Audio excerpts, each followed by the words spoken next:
Welcome back to this little series that I started. I like to call it this Bible thing I started. We are on day 51 of 365. I wanted to read the Bible in a year, but I wanted to do it in chronological order. So if you are joining us and you want to follow along, we are going to be reading in Numbers chapters 21 through 24. Yeah, Numbers chapter 21 through 24. I don't know why words are hard right now. All right, I always like to start with a little daily devotional, and today is May 27th, so we are going to read the one for May 27th. This one is titled, Intimacy with the Almighty. As a deer thirsts for streams of water, so I thirst for you, God. Psalm 42:1. That's beautiful. Jesus didn't act unless he saw his Father act. He didn't judge until he heard his Father judge. No act or deed occurred without his Father's guidance, because Jesus could hear what others couldn't. He acted differently than they did. Remember when everyone was troubled about the man born blind? Jesus wasn't. Somehow he knew that the blindness would reveal God's power. John chapter 9, verse 3. Remember when everyone was distraught about Lazarus's illness? Jesus wasn't. It was as if Jesus could hear what no one else could. Jesus had unbroken communication with his Father. Do you suppose the Father desires the same for us? Absolutely. Come on, Clarissa, we're not going to do this again. God desires the same abiding intimacy with you that he had with his Son. And it is signed just like Jesus. All right, Kitty, I love you. Here, you can hang out right here. You can hang out right here. I will love on you and I will pet you, but I'm reading. I'm reading that. Just trying to sit on the Bible. Sorry we're a little late posting today. I had to work tonight, so I didn't get it done before work. So we're doing it now. All right, chapter 21 is titled Arad Destroyed. When the Canaanite king of Arad, who lived in Negev, heard that Israel was coming along the road to Atharim, he attacked the Israelites and captured some of them. Then Israel made this vow to the Lord, if you will deliver these people into our hands, we will totally destroy their cities. The Lord listened to Israel's plea and gave the Canaanites over to them. They completely destroyed them and their towns. So the place was named Hormah. They traveled from Mount Hor along the route to the Red Sea to go around Edom, but the people grew impatient on the way. They spoke against God and against Moses again with this and said, why have you brought us up out of Egypt to die in the desert? There is no bread, there is no water, and we detest this miserable food. Then the Lord sent venomous snakes among them. They bit the people, and many Israelites died. The people came to Moses and said, we sinned when we spoke against the Lord and against you. Pray that the Lord will take the snakes away from us. So Moses prayed for the people. The Lord said to Moses, make a snake and put it up on a pole. Anyone who is bitten can look at it and live. So Moses made a bronze snake and put it up on a pole. Then when anyone was bitten by a snake, they looked at the bronze snake and they lived. The Israelites moved on and camped at Oboth. Then they set out from Oboth and camped in Abarim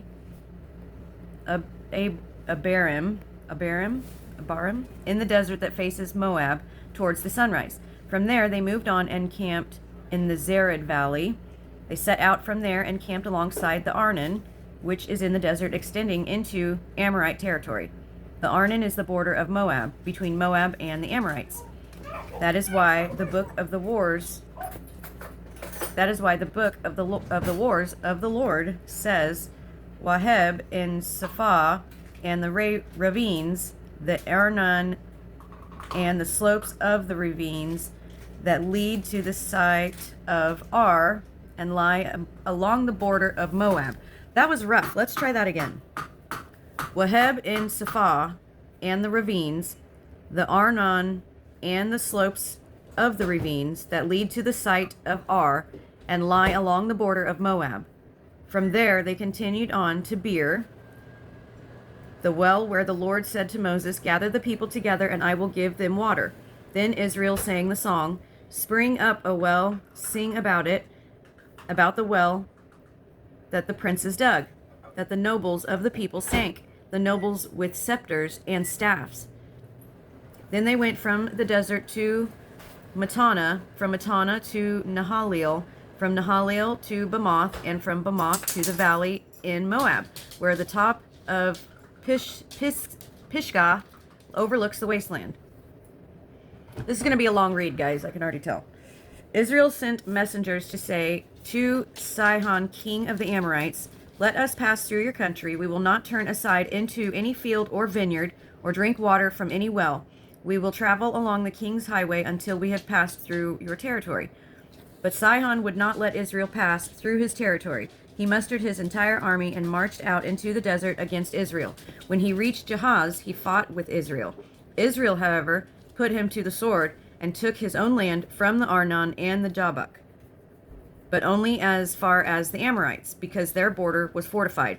Israel captured all the cities of the Amorites and occupied them, including Heshbon and all its surrounding settlements. Heshbon was the city of Sihon, king of the Amorites, who had fought against the former king of Moab and had taken from him all his land as far as the Arnon. That is why the poet says, "Come to Heshbon and let it be rebuilt, let Sihon's city be restored." Fire went out from Heshbon, a blaze from the city of Sihon. It consumed Ar of Moab, the citizens of Arnon's heights. It consumed Ar of Moab, the citizens of Arnon's heights. Woe to you, O Moab! You are destroyed, O people of Chemosh. He has given up his sons as fugitives and his daughters as captives to Sihon, king of the Amorites. But we have overthrown them. Heshbon is destroyed all the way to Dibon. We have demolished them as far as Nephah, which extends to Medeba. So Israel settled in the land of the Amorites. After Moses had sent spies to Jasar, the Israelites captured its surrounding settlements and drove out the Amorites who were there. Then they turned and went up along the road toward Bashan, and Og, king of Bashan, and his whole army marched out to meet them in battle at Edrei. The Lord said to Moses, "Do not be afraid of him, for I have handed him over to you with his whole army and his land. Do to him what you did to Sihon, king of the Amorites, who reigned in Heshbon." So they struck him down, together with his sons and his whole army, leaving them no survivors, and they took possession of his land. Chapter 22. Then the Israelites traveled to the plains of Moab and camped along the Jordan across from Jericho. Now Balak, son of Zippor, saw all that Israel had done to the Amorites and Moab, and Moab was terrified because there were so many people. Indeed, Moab was filled with dread because of the Israelites. The Moabites said to the elders of Midian, "This horde is going to lick up everything around us as an ox licks up the grass of the field." So Balak, son of Zippor, who was king of Moab at the time, sent messengers to summon Balaam, son of Beor, who was at Pether near the river, in his native land. Balak said, "A people has come out of Egypt. They cover the face of the land and have settled next to me. Now come and put a curse on these people because they are too powerful for me. Perhaps then I will be able to defeat them and drive them out of the country. For I know that those you bless are blessed, and those you curse are cursed." The elders of Moab and Midian left, taking with them the fee for divination. When they came to Balaam, they told him what Balak had said. "Spend the night here," Balaam said to them, "and I will bring you back the answer the Lord gives me." So the Moab princes stayed with him. God came to Balaam and asked, "Who are these men with you?" Balaam said to God, "Balak, son of Zippor, king of Moab, sent me this message. A people that has come out of Egypt covers the face of the land. Now come and put a curse on them for me. Perhaps then I will be able to fight them and drive them away." But God said to Balaam, "Do not go with them. You must not put a curse on these people, because they are blessed." The next morning, Balaam got up and said to Balak's princes, "Go back to your own country, for the Lord has refused to let me go with you." So the Moabite princes returned to Balak and said, "Balaam refused to come with us." Then Balak sent other princes, more numerous and more distinguished than the first. They came to Balaam and said, "This is what Balak, son of Zippor, says. Do not let anything keep you from coming to me, because I will reward you handsomely and do whatever you say. Come and put a curse on these people for me. But Balaam answered them, Even if Balak gave me his palace filled with silver and gold, I could not do anything great or small to go beyond the command of the Lord my God. And then my grandpa has highlighted, Now stay here tonight as the others did, and I will find out what else the Lord will tell me. That night God came to Balaam and said, Since these men have come to summon you, go with them, but do only what I tell you. Balaam got up in the morning, saddled his donkey, and went with the princes of Moab. But God was very angry when he went, and the angel of the Lord stood in the road to oppose him. Balaam was riding on his donkey, and his 2 servants were with him. When the donkey saw the angel of the Lord standing on the road with a drawn sword in his hand, she turned off of the road into a field. Balaam beat her to get her back on the road. Then the angel of the Lord stood in a narrow path between 2 vineyards with walls on both sides. When the donkey saw the angel of the Lord, she pressed close against the wall, crushing Balaam's foot against it. So he beat her again. Then the angel of the Lord moved on ahead and stood in a narrow place where there was no room to turn, either to the right or to the left. When the donkey saw the angel of the Lord, she lay down under Balaam, and he was angry and beat her with his staff. Then the Lord opened the donkey's mouth, and she said to Balaam, What have I done to you to make you beat me these 3 times? Holy cow, I would freak out if a donkey turned and looked at me and started talking. Balaam answered the donkey, You have made a fool of me. If I had a sword in my hand, I would kill you right now. Oh my gosh. The donkey said to Balaam, Am I not your own donkey, which you have always ridden to this day? Have I been in the habit of doing this to you? No, he said. Then the Lord opened Balaam's eyes, and he saw the angel of the Lord standing in the road with his sword drawn. So he bowed low and fell face down. The angel of the Lord asked him, Why have you beaten your donkey these 3 times? I have come here to oppose you because your path is a reckless one before me. The donkey saw me and turned away from me these 3 times. If she had not turned away, I would certainly have killed you by now, but I would have spared her. Balaam said to the angel of the Lord, I have sinned. I did not realize you were standing in the road to oppose me. Now, if you are displeased, I will go back. The angel of the Lord said to Balaam, Go with the men, but speak only what I tell you. So Balaam went with the princes of Balak. When Balak heard that Balaam was coming, he went out to meet him at the Moabite town on the Arnon border, at the edge of his territory. Balak said to Balaam, Did I not send you an urgent summons? Why didn't you come to me? Am I really not able to reward you? Well, I have come to you now, Balaam replied. But can I say just anything? I must speak only what God puts in my mouth. Then Balaam went with Balak to Kiriath Hazoth. Balak sacrificed cattle and sheep and gave some to Balaam and the princes who were with him. The next morning, Balak took Balaam up to Bamoth Baal, and from there he saw part of the people. Chapter 23, Balaam's first oracle.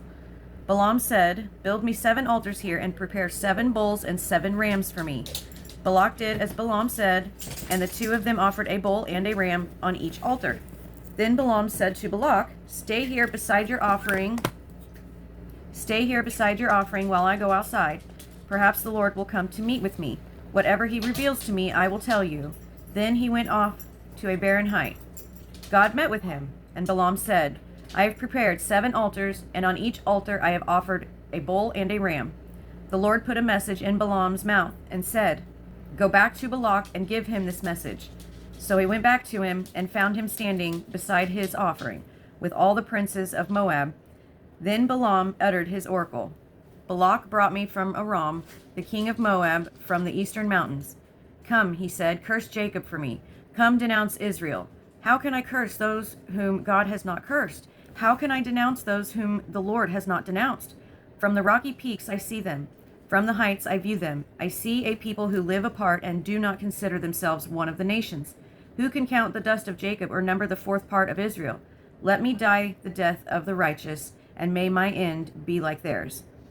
Balak said to Balaam, What have you done to me? I brought you to curse my enemies, but you have done nothing but bless them.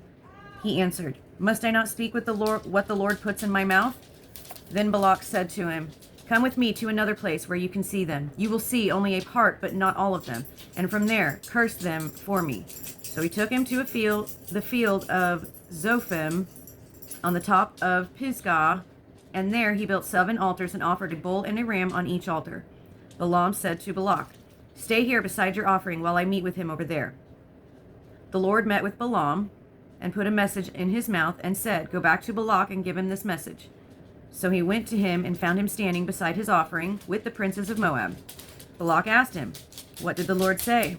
Then he uttered his oracle. "Arise, Balak, and listen. Hear me, son of Zippor. God is not a man that he should lie, nor a son of man that he should change his mind. Does he speak and then not act? Does he promise and not fulfill? I have received a command to bless. He has blessed, and I cannot change it. No misfortune is seen in Jacob, no misery observed in Israel. The Lord their God is with them. The shout of the king is among them. God brought them out of Egypt. They have the strength of a wild ox. There is no sorcery against Jacob, no divination against Israel. It will now be said of Jacob and of Israel, see what God has done. The people rise like a lioness. They rouse themselves like a lion that does not rest till he devours his prey and drinks the blood of his victims." Then Balak said to Balaam, "Neither curse them at all, nor bless them at all." Balaam answered, "Did I not tell you I must do whatever the Lord says?" Then Balak said to Balaam, "Come, let me take you to another place. Perhaps it will please God to let you curse them for me from there." And Balak took Balaam to the top of Peor, overlooking the wasteland. Balaam said, "Build me 7 altars here and prepare 7 bulls and 7 rams for me." Balak did as Balaam had said and offered a bull and a ram on each altar. Chapter 24. Now when Balaam saw that it pleased the Lord to bless Israel, he did not resort to sorcery as at other times, but turned his face towards the desert. When Balaam looked out and saw Israel encamped tribe by tribe, the Spirit of God came upon him, and he uttered his oracle. The oracle of Balaam, son of Beor, the oracle of one whose eye sees clearly, the oracle of one who hears the words of God, who sees a vision from the Almighty, who falls prostrate and whose eyes are opened. How beautiful are your tents, O Jacob, your dwelling places, O Israel. Like valleys they spread out, like gardens beside a river, like aloes planted by the Lord, like cedars beside the waters. Water will flow from their buckets, their seed will have abundant water. Their king will be greater than Agag, their kingdom will be exalted. God brought them out of Egypt, and they have the strength of a wild ox. They devour hostile nations and break their bones in pieces. With their arrows they pierce them. Like the lion they crouch and lie down, like a lioness who dares to rouse them. May those who bless you be blessed, and those who curse you be cursed. Then Balak's anger burned against Balaam. He struck his hands together and said to him, I summoned you to curse my enemies, but you have blessed them these 3 times. Now leave at once and go home. I said I would reward you handsomely, but the Lord has kept you from being rewarded. Balaam answered Balak, Did I not tell the messengers you sent me? Even if Balak gave me his palace filled with silver and gold, I could not do anything of my own accord, good or bad, to go beyond the command of the Lord. And I must say only what the Lord says. Now I am going back to my people, but come, let me warn you of what these people will do to your people in days to come. Balaam's 4th oracle. Then he muttered his oracle. The oracle of Balaam, son of Beor, the oracle of one whose eye sees clearly, the oracle of one who hears the words of God, who has knowledge from the Most High, who sees a vision from the Almighty, who falls prostrate, whose eyes are opened. I see him, but not now. I behold him, but not near. A star will come out of Jacob. A scepter will rise out of Israel. He will crush the foreheads of Moab, the skulls of all the sons of Sheth. Edom will be conquered. Seir, his enemy, will be conquered. But Israel will grow strong. A ruler will come out of Jacob and destroy the survivors of the city. Then Balaam saw Amalek and uttered his oracle. Amalek was first among the nations, but he will come to ruin at last. Then he saw the Kenites and uttered his oracle. Your dwelling place is secure, your nest is set in a rock, yet you Kenites will be destroyed when Ashur takes you captive. Then he uttered this oracle. Ah, you can live when God does this. Ships will come from the shores of Kittim. They will subdue Ashur and Eber, but they will come to ruin. Then Balaam Balaam got up and returned home, and Balak went his own way. Oh. And that's it. Chapter 25. Dang it. I'm always so disappointed. Always a good story. It gets going really good, and then it's like, oh, just kidding, psych. That's okay, though, because it keeps us striving and going for tomorrow. So, yeah. Any questions, any comments, anything you guys want to add, any prayer requests or anything, drop it down in the comments, and we will see you guys back tomorrow for day number 52, and we will read chapters 25 through 28. Can't wait. Have a good night, guys. Love you. Bye.